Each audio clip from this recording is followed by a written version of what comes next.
오늘 성경 말씀은 이제 예수님을 만난 사람 두 번째 안나라고 하는 여인입니다. 오늘 본문 말씀 36절에 보시 바랍니다.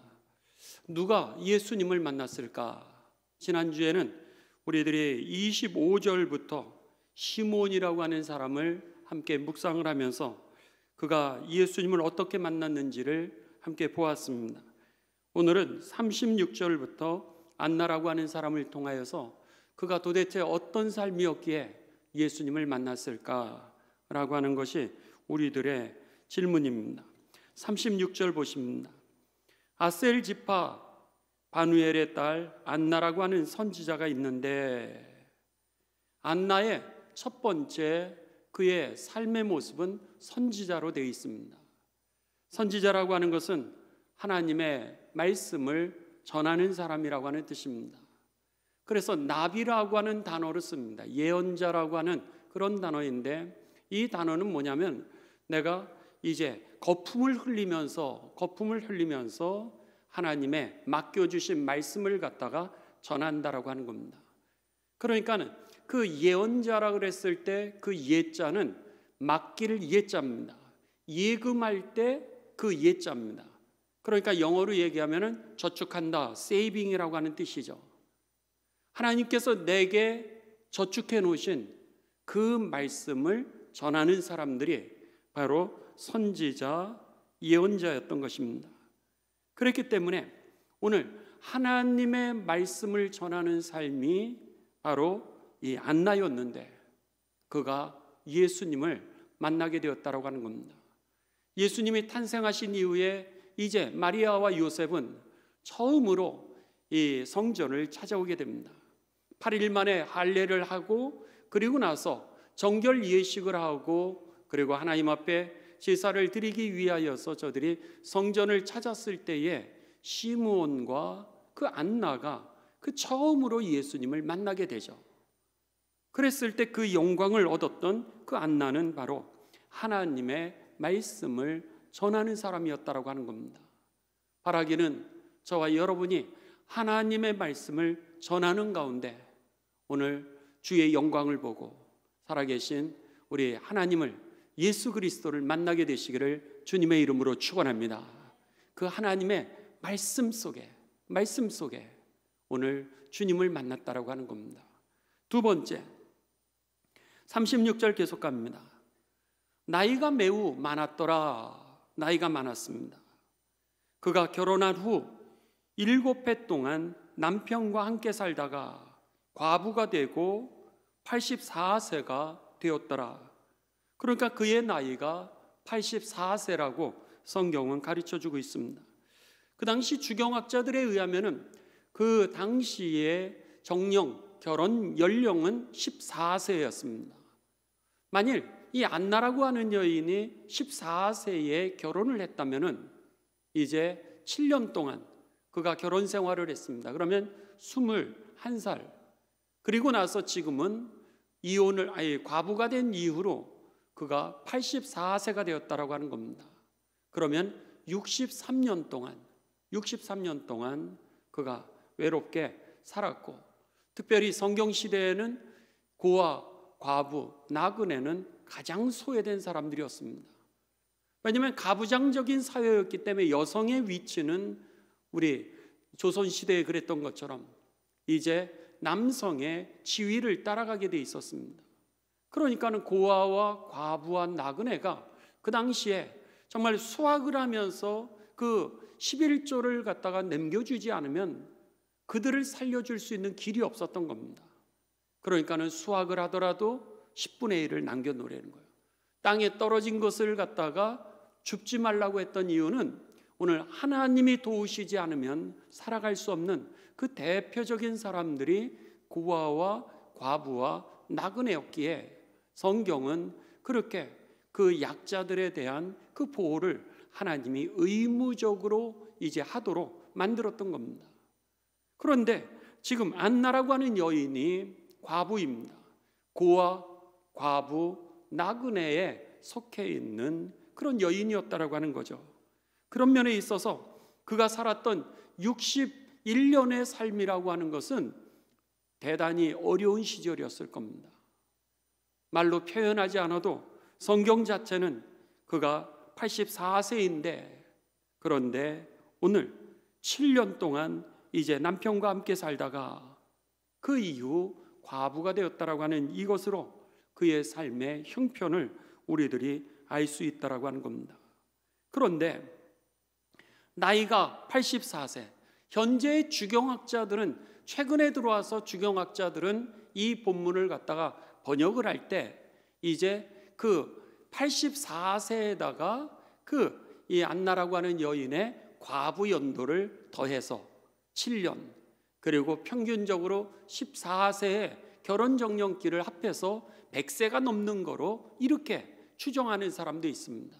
그는 성경을 번역하는 그 사람들의 어떻게 번역하느냐에 따라서 달라지는 그런 이해이기는 하지만, 아무튼 어떻게 그 본문을 번역했든지 간에 그는 84세에서 100세까지 되었던 그런 이 나이가 연로하신 어른이었음을 우리들은 알 수 있습니다. 그런데 그가 이 과부로 사는 동안의 삶이 중요합니다. 과부로 사는 동안에 그의 삶이 성전을 떠나지 않았다라고 하는 겁니다. 소망을 어디에다 두었다는 거요? 하나님에게 두고 살았다라고 하는 겁니다. 바라기는 저와 여러분의 삶도 하나님에게 우리의 소망을 두고 살게 되시기를 주님의 이름으로 축원합니다. 하나님에게 소망을 두고 사는 사람들이 오늘 처음으로 예수님을 만난 사람들의 그 축복을 받아 누릴 수 있었다라고 하는 겁니다.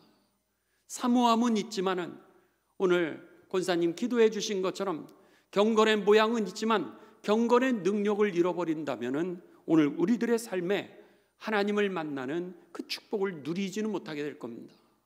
거듭나는 역사는 오늘 하나님에게 소망을 두면서 살 때에 성령이 임하게 되고 그 성령을 통하여서 우리가 거듭나게 될 줄을 믿습니다. 그러기에 여러분, 우리가 가난해도, 과부가 돼도, 우리들이 부자가 돼도, 그리고 기업가가 돼도, 아니 실패를 해도, 그럼에도 불구하고 우리의 소망을 하나님께 두시기를 주님의 이름으로 축원합니다. 계속해서 성경은 이 안나라고 하는 여인에 대해서 우리들에게 이렇게 가르쳐 줍니다. 성전을 떠나지 아니하는 삶이었을 뿐만 아니라 주야로 금식하며 기도함으로 섬기더라 그랬습니다. 주야로 금식하며 기도하는 삶이었다라고 하는 겁니다. 기도 속에 여러분 주님을 만나게 되었다라고 하는 거죠. 그렇습니다. 오늘 우리들에게 문제가 있을 때, 여러분 외로울 때 주님 앞으로 나오시 바랍니다. 그래서 성경에 뭐라 그러면 과부들에게 권면하기를 너희가 하나님 앞에 나와 기도하라 그랬습니다. 그 외로움 속에서 그 외로움의 친구가 되실 분은 하나님이시라는 거예요. 아무도 여러분의 외로움을 이해할 사람이 없습니다. 우리가 사별을 하게 됩니다. 사별을 했을 때 여러분, 그 사별한 자리를 누가 채울 수 있겠습니까? 아무도 여러분 채울 수가 없습니다. 자녀들이 여러분 어떻게 그 자리를 채울 수 있겠습니까? 그렇지 않습니다. 여러분 주님 앞에 나오시기 바랍니다. 기도할 때 주님께서 그 사별한 자리까지도 주님이 친구 되어 주시고, 문제가 있을 때 여러분 주님이 이제 카운셀러가 되어 주시는 겁니다. 우리에게 상담자가 되어 주셔서 주님이 그 문제를 뚫고 나아갈 수 있도록 하시는 겁니다. 그렇기 때문에 오늘 그가 과부가 되었지만 그럼에도 불구하고 주야로 금식하면서 기도로 하나님 앞에 나아가게 되었을 때 그가 예수님을 만나는 축복을 누리게 되었던 거죠. 주님 안에 거할 수 있게 되었던 겁니다. 마지막으로 그의 삶은 어떤 삶이었는지 37절은 계속해서 이렇게 설명합니다. 그가 기도함으로 섬기더라 그랬습니다. 섬기다라고 하는 단어는 여러분 서비스한다라고 하는 단어입니다. 성경에서 섬긴다라고 하는 단어는 예배한다는 단어입니다. 그래서 우리가 1부 예배, 2부 예배, 3부 예배 이랬을 때 1부, 2부, 3부 예배를 영어로 뭐라고 표현하면 첫 번째 서비스, 두 번째 서비스, 세 번째 서비스 이렇게 표현합니다. 그래서 외국 사람들한테 우리가 얘기할 때 first service 1부 예배가 있고요, second service 2부 예배가 있고요, third service 이렇게 3부 예배가 있습니다. 그러니까 어느 예배든지 오시면 됩니다, 이렇게 얘기를 하게 되죠. 그 하나님께 서비스를 드리는 것, 하나님을 기쁘시게 하는 것을 오늘 성경은 예배라 그러는 겁니다. 여러분이 이 추운데도 불구하고 오늘 하나님에게 나와서 우리들이 서비스를 드림으로 인하여 하나님이 기뻐하실 줄을 믿습니다. 하나님이 기뻐하시는 그 축복이 여러분의 자녀들의 복이 되시기를 주님의 이름으로 축원합니다. 오늘 영혼이 잘 되고 그러면 범사가 잘 될 거라고 하나님이 말씀하셨죠. 약속하신 내용입니다. 영혼이 잘 되면은 범사가 잘 되게 되어 있습니다. 그런데 영혼이 여러분 만약에 잘못된다 그러면 범사가 잘 안 된다는 거예요. 그래서 신앙이 여러분 흔들리고 위기가 올 때는 생활에 중심이 잡히질 않습니다. 그래서는 사람과의 관계가 무너지게 됩니다. 왜? 신기하죠? 영은 육으로 이어지게 되어 있습니다.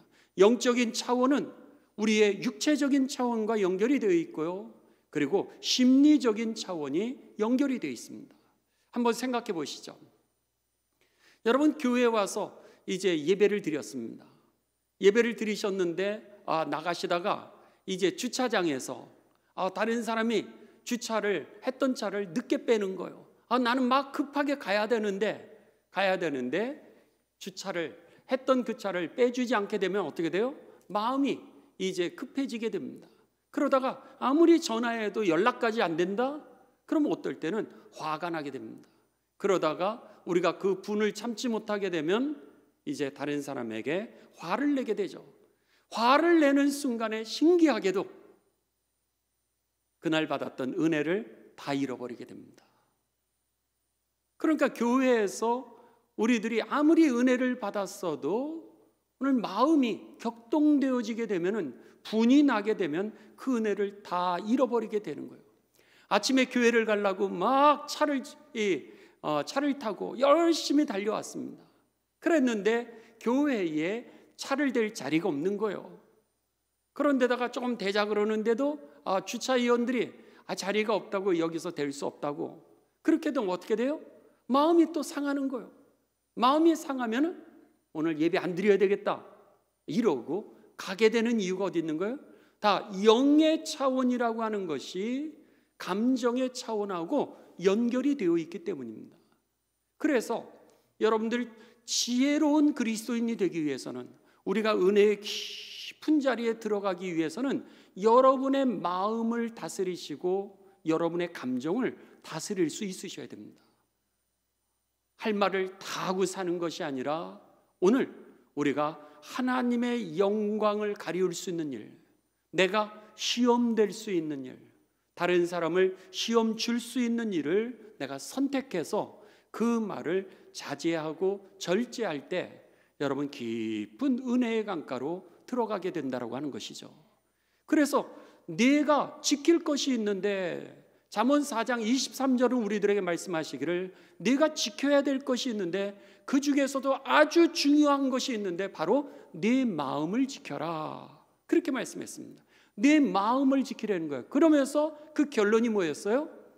마음에서 생명이 나오느니라. 그래서 마음을 지키는 게 그렇게 중요한 겁니다.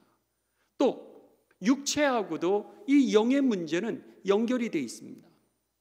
그래서는 아무리 수요일날, 금요일날 은혜스러운 집회가 있고 주일날 좋은 그런 말씀을 우리들이 듣고 또 예배를 드린다 할지라도 육신이 피곤하면은요, 여러분 교회 가기 싫어집니다.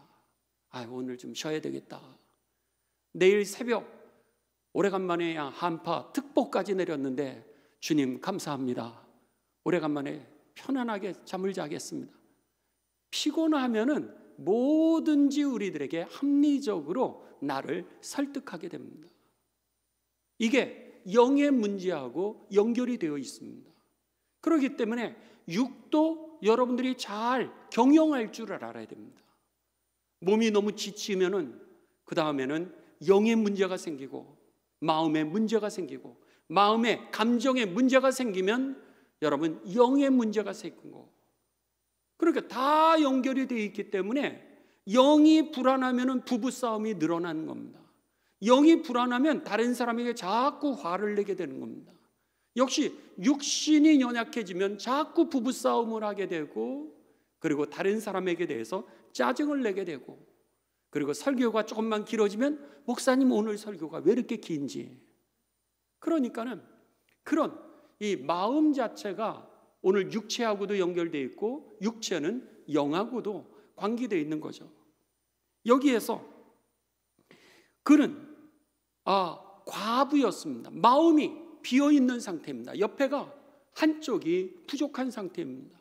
외로울 때 아니면 아플 때 아무도 돌아봐 주지 않으면 그것처럼 서러운 게 없는 겁니다.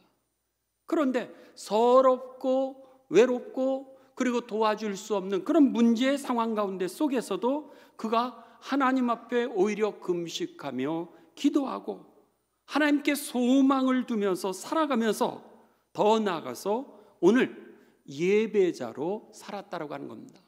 하나님을 기쁘시게 하는 겁니다. 그러니까 그의 영이 사니까 여러분 그의 육도 살고요, 그의 마음도 살고, 그래서 그가 그의 삶 가운데 예수님을 만나는 축복을 누리게 되었던 것이죠. 바라기는 저와 여러분도 오늘 이 안나처럼 하나님을 예배하는 삶으로, 하나님을 기쁘시게 하는 삶으로, 하나님에게 서비스하는 삶으로 여러분 우리들이 살아가는 가운데 주의 영광을 여러분 경험하고 행복하게 살게 되시기를 주님의 이름으로 축원합니다. 그러면서 38절입니다. 마침내 그랬습니다. 마침 이때가 언제냐면 오늘 예수님을 이제 데리고서 요셉과 마리아가 그 성전의 정결 예식을 위하여 예배를 위하여서 성전에 찾아온 시간입니다. 그러니까 예수님이 며칠이 됐어요? 40일 된 겁니다. 사내 아이를 낳았을 때 정결 예식을 여성들이 이제 여러분 이 40일을 지나고 나면은 그 다음에는 하나님 앞에 정결 예식을 하기 위하여서 성전을 찾아오는데 이때에 그런 뜻이죠. 마침 이때 나와서 예수님이 성전에 오시는 그 순간 그가 같이 나오게 되는 겁니다. 그리고 나서는 하나님께 감사하면서 예루살렘의 속량을 바라는 모든 사람에게 그에 대하여, 예수님에 대하여, 예수님을 만나고 너무 기뻐가지고 하나님 앞에 감사를 올려드리면서 사람들에게 이분이 누구신지, 예수님이 누구신지를 그가 말하였다라고 하는 것이 오늘 본문입니다.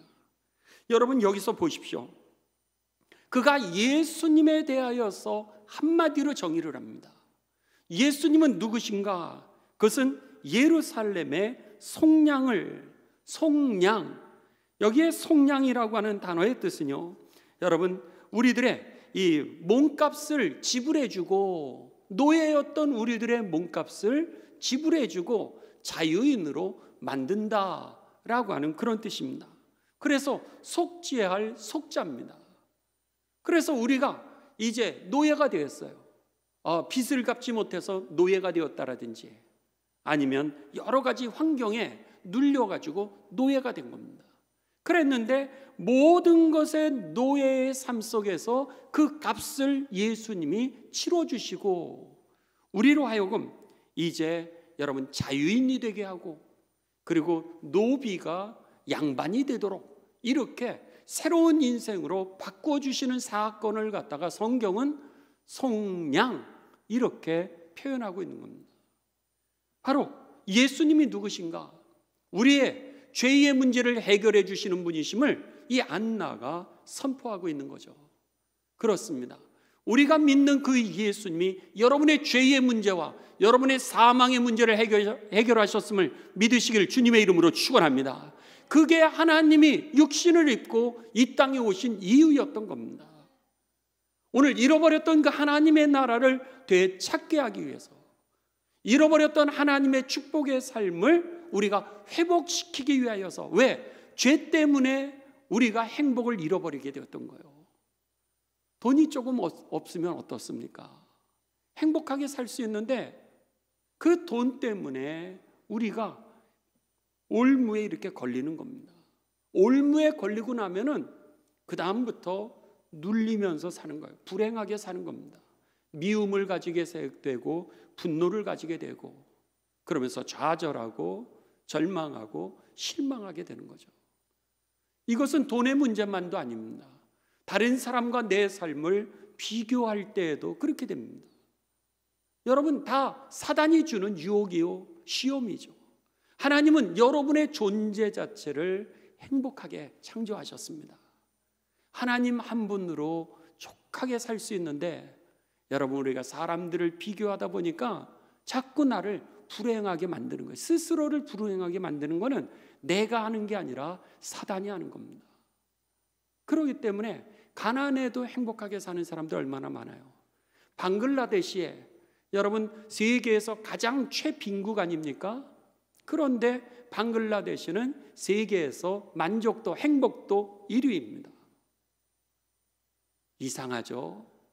우리는 더 잘 살고 더 좋아지기를 원하는데 우리는 행복도가 OECD 국가 중에 꼴찌 아닙니까?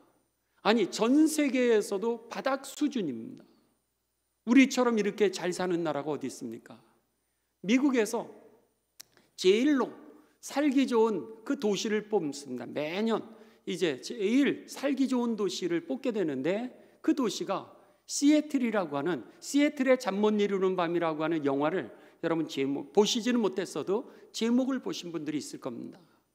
그런데 그 시애틀이라고 하는 것이 미국에서 제일로 잘 사는 도시입니다. 그런데 자살률 1위입니다.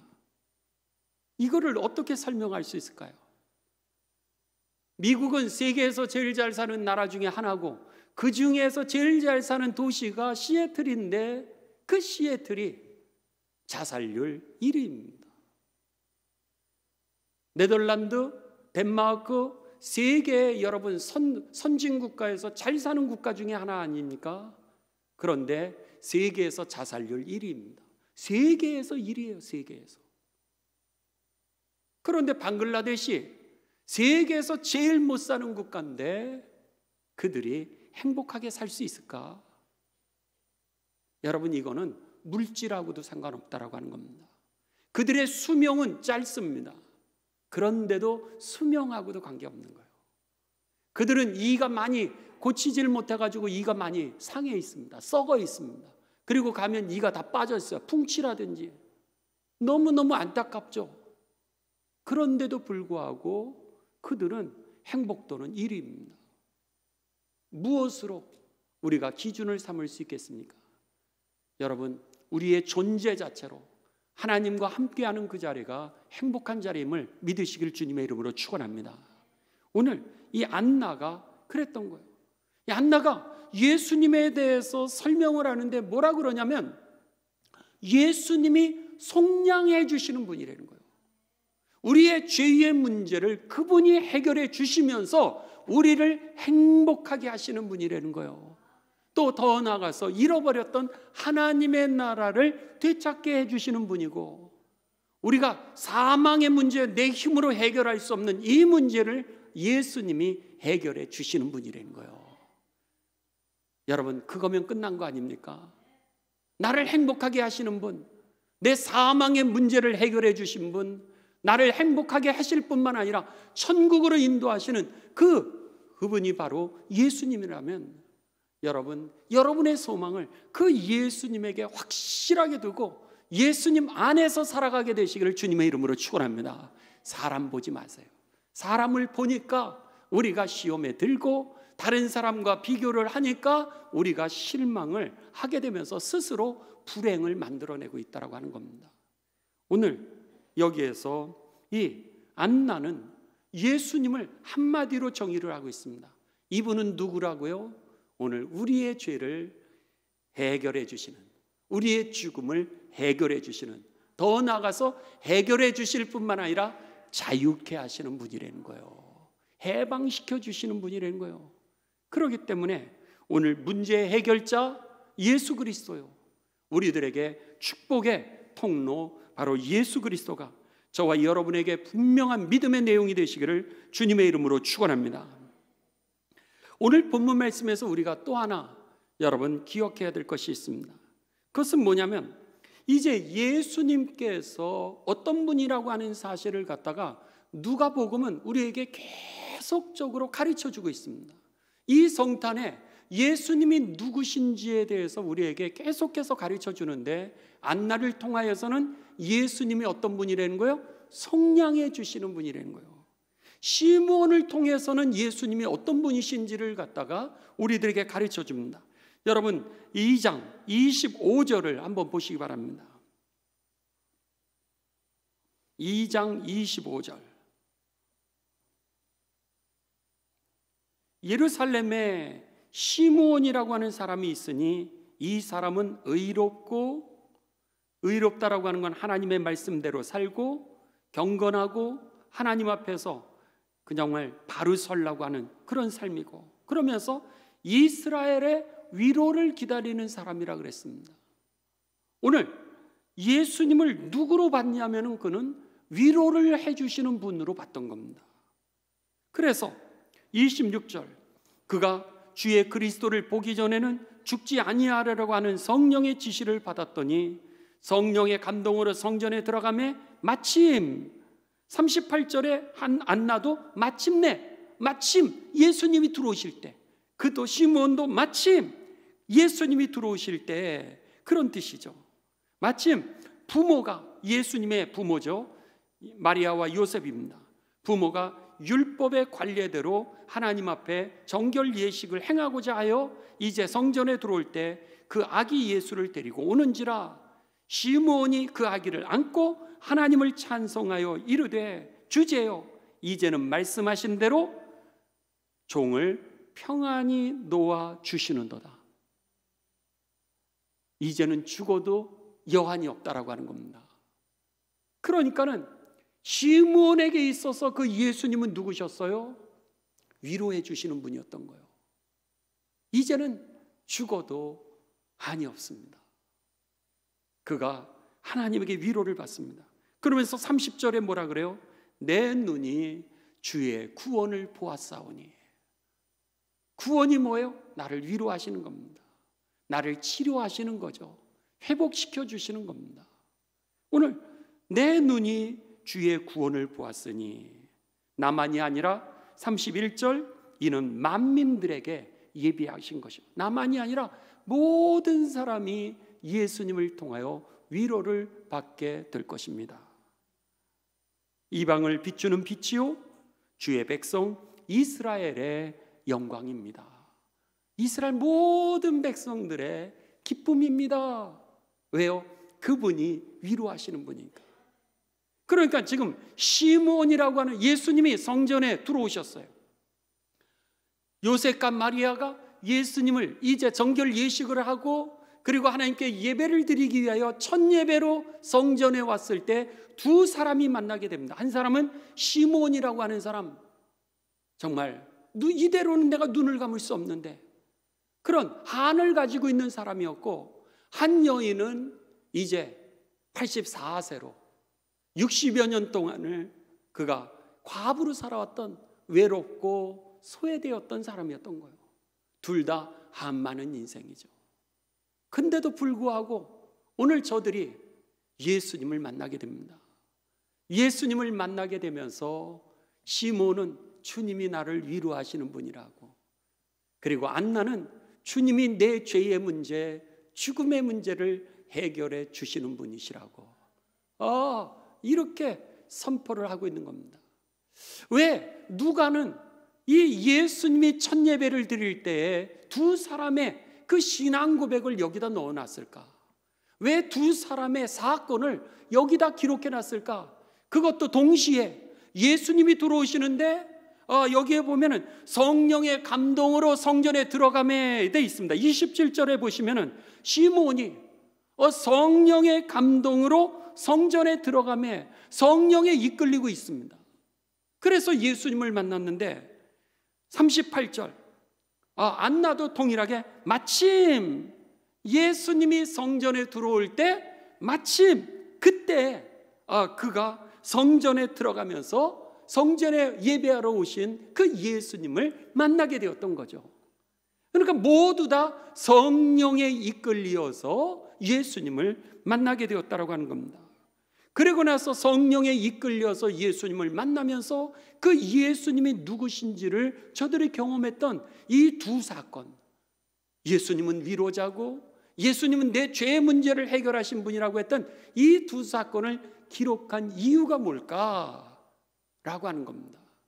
그 이유는 바로 여기 있습니다. 여러분 성경을 좀 이거는 다 찾으시기 바랍니다.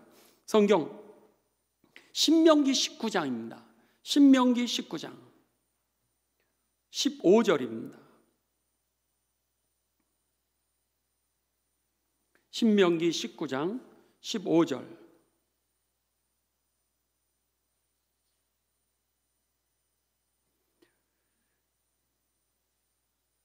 재판에 있어서 법입니다. 이스라엘 법이에요. 이스라엘 법인데 그 재판할 때 증인에 관한 이 규례입니다. 법도입니다. 증인에 관한 그 법인데 여러분 우리 다 같이 한 목소리를 읽습니다. 시작. 사람의 모든 악에 관하여 또한 모든 죄에 관하여는 한 증인으로만 정할 것이 아니요 두 증인의 입으로나 또는 세 증인의 입으로 그 사건을 뭐 할 것이요? 확정할 것이라. 어떤 사건이 있는 겁니다. 어떤 사건이 있는데 만일 그 사건에 대해서 증인을 세운다면 한 명의 증인으로는 부족하다는 거예요. 그러니까 두 사람 이상을 세울 때 나도 봤어 언제 어느 시간 그래가지고 대질 신문을 한다든지 각각의 신문을 했을 때 그들의 증언이 똑같아야 되는 거죠.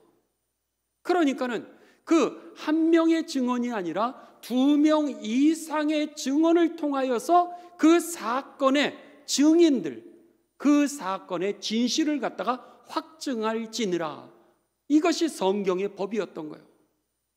누가는 지금 예수님이 누구신가를 갖다가 우리에게 알려주고 싶은데 이 알려주고 싶은 이 예수님에 대하여서 증인을 두 사람으로 세웠던 겁니다. 두 사람으로 세우면서 그것도 여러분 오늘 한에 맺혀가지고 내가 이대로는 죽을 수 없다라고 생각했던 그 사람, 또 한 여인, 그는 너무너무 외로웠던 그 사람.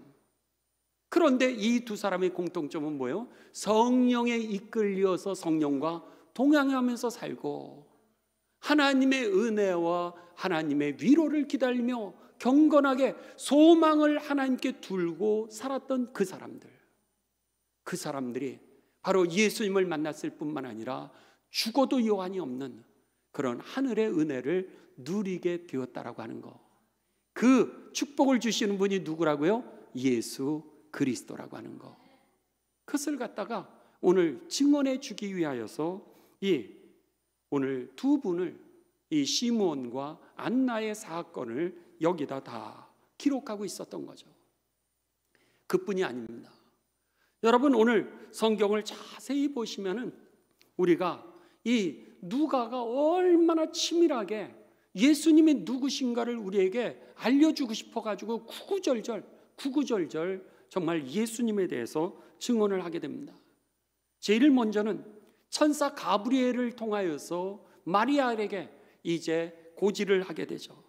누가복음 1장 30절에서 33절에 보면 천사가 이르되 마리아여 무서워하지 말라. 내가 하나님께 은혜를 입었느니라. 보라 내가 잉태하여 아들을 낳으리니 그 이름을 예수라 하라. 그가 큰 자가 되고 지극히 높으신 이의 아들이라 일컬어질 것이요 하나님의 아들이라 불림을 받을 것이요. 그런 뜻이죠. 하나님께서 그 조상 다윗의 왕위를 그에게 주시리니 그가 왕이라는 거예요.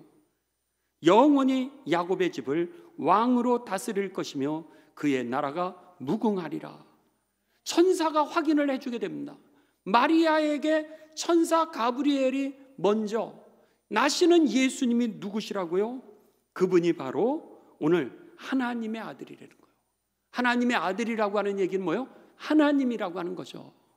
오늘 우리를 창조하신 분, 우리의 삶을 주관하시는 분, 이 역사를 주관하시는 분, 우리를 하나님의 나라로 인도하시는 그분이 바로 하나님의 아들 예수 그리스도라고.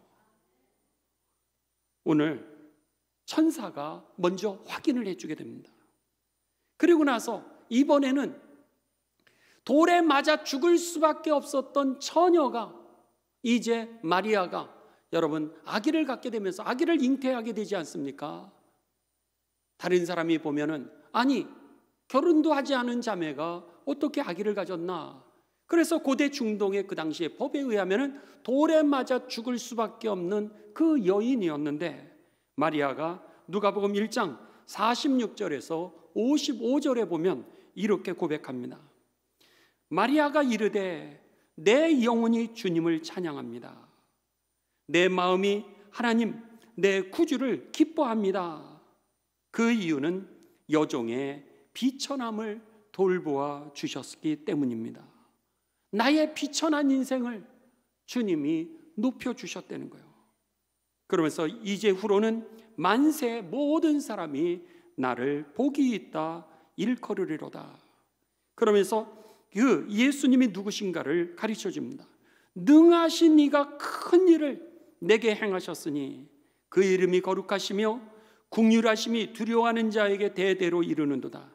그의 팔로 힘을 보이사 마음의 생각이 교만한 자를 흩으셨고 권세 있는 자를 그 위에 내리치셨으며 비천한 자는 높이셨고 줄인 자는 좋은 것으로 배불리셨으며 부자는 빈손으로 보내셨도다. 그 종 이스라엘을 도우사 긍휼히 여기시고 기억하시되 우리 조상에게 말씀하신 것과 같이 아브라함과 및 그 자손에게 영원히 하시리로다. 오늘 그의 팔로 오늘 비천한 자들을 오늘 높이시는 그 하나님, 줄인 자를 좋은 것으로 배불려 주시는 그분이심을 오늘 마리아가 고백하고 있는 겁니다. 천사가 고백하고 이 여인이, 그것도 오늘 돌에 맞아 죽을 수밖에 없는 환경에 처한 그 여인이 이 비천한 인생을 하나님이 높이셨다라고 그것을 고백하게 됩니다. 그뿐입니까? 여러분, 아기를 낳을 수 없었던 사가랴가 이제 그가 하나님을 이렇게, 예수님을 이렇게 찬송합니다. 누가복음 1장 67절에서 75절. 그 붙인 사가랴가 성령의 충만함을 받아 예언하여 이르되 찬송하리로다. 주 이스라엘의 하나님이여 이 백성을 돌아보사 뭐 하신 분? 속량하시는 분. 그렇죠? 자유케 하시는 분이라는 거예요. 우리를 위하여 구원의 뿔을 그 종 다윗의 집에 일으키셨으니 이것은 주께서 예로부터 거룩한 선지자의 입으로 말씀하신 바와 같이 우리 원수에게서와 우리를 미워하는 모든 자의 손에서 우리를 구원하시는 일이라. 원수는 사탄이라고 하는 히브리어입니다.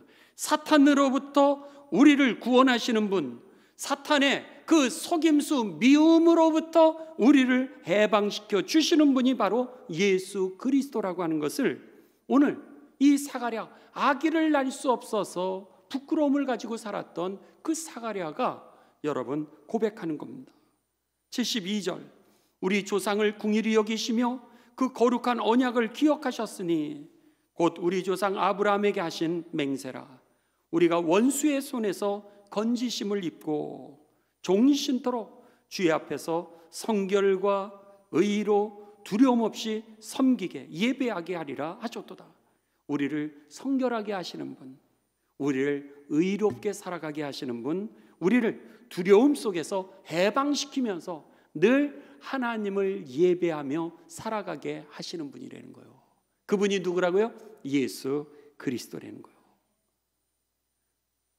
여러분, 마지막으로 누가복음 2장 8절에서 11절입니다.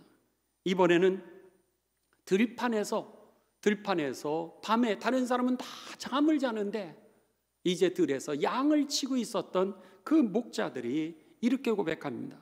누가복음 2장 8절에서 11절.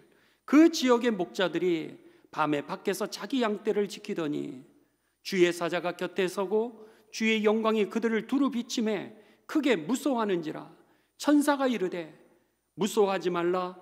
보라, 내가 온 백성에게 미칠 큰 기쁨의 좋은 소식을 너희에게 전하노라. 오늘 다윗의 동네에 너희를 위하여 구세주가 나셨으니 곧 그리스도 주시니라. 그들에게 천사가 와서 두려워하지 말라, 모든 백성을 위한 큰 좋은 소식을 내가 너희에게 가져다 준다, 그렇게 말씀합니다. 너희를 위하여 구세주가 탄생하셨으니 그분이 바로 예수 그리스도라는 거예요. 그러니까는 여러분 오늘 성경을 보십시오. 누가는 계속해서 천사도 예수님이 누구신지, 오늘 마리아를 통하여서 예수님이 누구신지, 아니 시므온이라고 하는 사람을 통하여서 예수님이 누구신지, 사가랴를 통해서 예수님이 누구신지, 아니 들판에 있는 목자들을 통하여 예수님이 누구신지, 과부였던 안나를 통하여서 예수님이 누구신지를 겹겹이 율법에 나와 있는 대로 세상 사람들도 인정할 수 있을 만큼 모든 층을 넘어서 오늘 한 사람의 증언이 아니라는 거예요. 천사부터 시작해서 소외되었던, 아니 예수님을 모르고 살고 있었던 그 목자들까지도 오늘 예수님이 누구신지를 저들이 만나보니까 이런 분이라고 하는 것을 알았고 그것을 고백하게 되었다라고 하는 겁니다. 그렇습니다. 여러분, 오늘 안나를 통하여서 우리들에게 가르쳐 주시는 탄생하신 예수 그리스도가 누구신가?